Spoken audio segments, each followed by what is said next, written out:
guys, so our next one is the multiplication properties of exponents, and this is part 2. So we're going to look at 2 more properties. So we have raising a power to a power. Okay, so if we had 2 powers, like if something's written like this, right? So we're going to take our base and we're going to multiply the powers this time. Okay, and that's just saying a is to be a non-zero number and m and n can be any integers. Okay, over here we have 2 different, right, bases, and then it's raised to a power. Well, these both of the bases are going to get the same power. A and B have to be non-zero numbers, and n is any integer. Okay, so let's work through some of these together.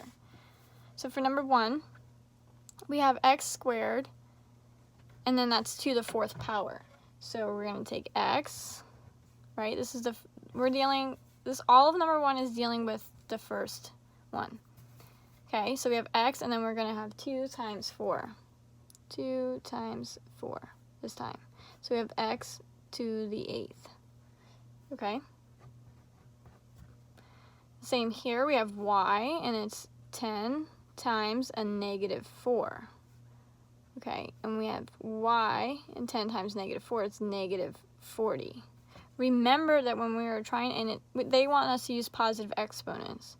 So all we do is we write 1 over, and then y to the 40. And that's it. Okay, next one we have 5 squared, and that is to be squared. So we have 5, and then we have 2 times 2. So 5 to the 4th. Plug that into our calculator, and we should get 625. Okay? Remember, just for reminders, we have 5 to the 4th, 625.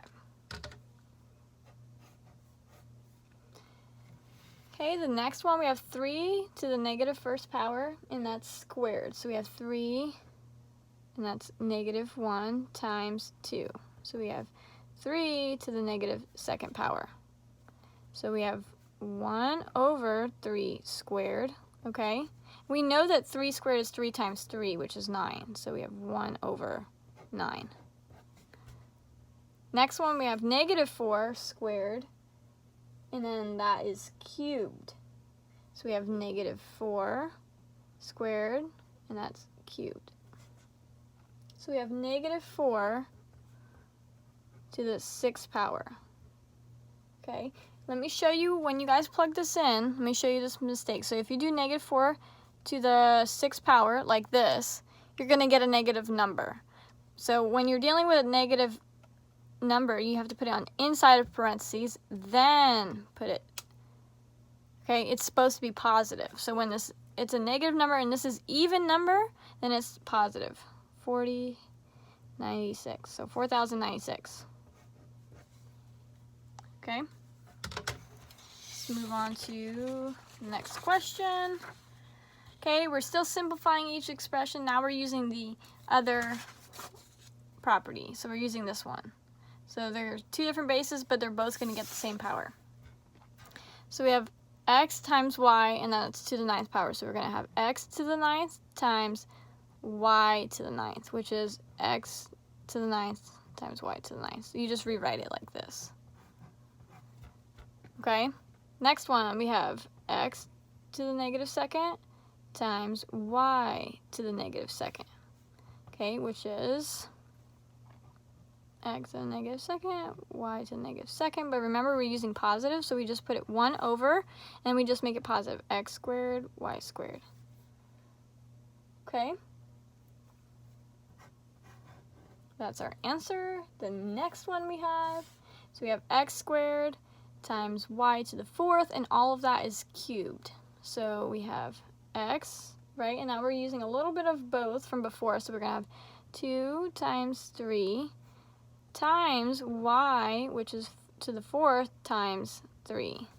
So we get x to the 6th times y to the 12th, which is x to the 6th, y to the 12th. Okay, I can zoom in for you guys just a little bit so you can see a little bit better.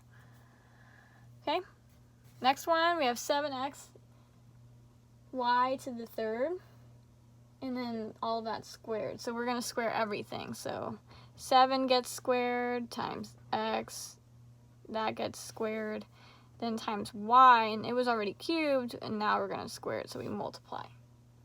So 7 squared, 7 times 7 is 49, times x squared times y to the 6th. So we have 49 x squared y to the 6th as our answer. Last one. So we have 5xy to the 3rd, and that's to the negative 2nd power. So we have 5 to the negative 2nd times x to the negative 2nd, and then we have times y to the 3rd times the negative 2.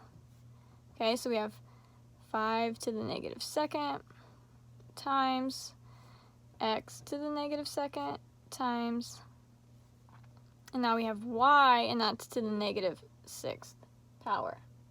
Okay, remember we're using positive exponents, so we would rewrite this as 1 over 5 squared times x squared times y to the 6th. Okay, so once more to simplify. So 5 squared, 5 times 5 is 25. Then we have x squared y to the 6th. That would be our answer.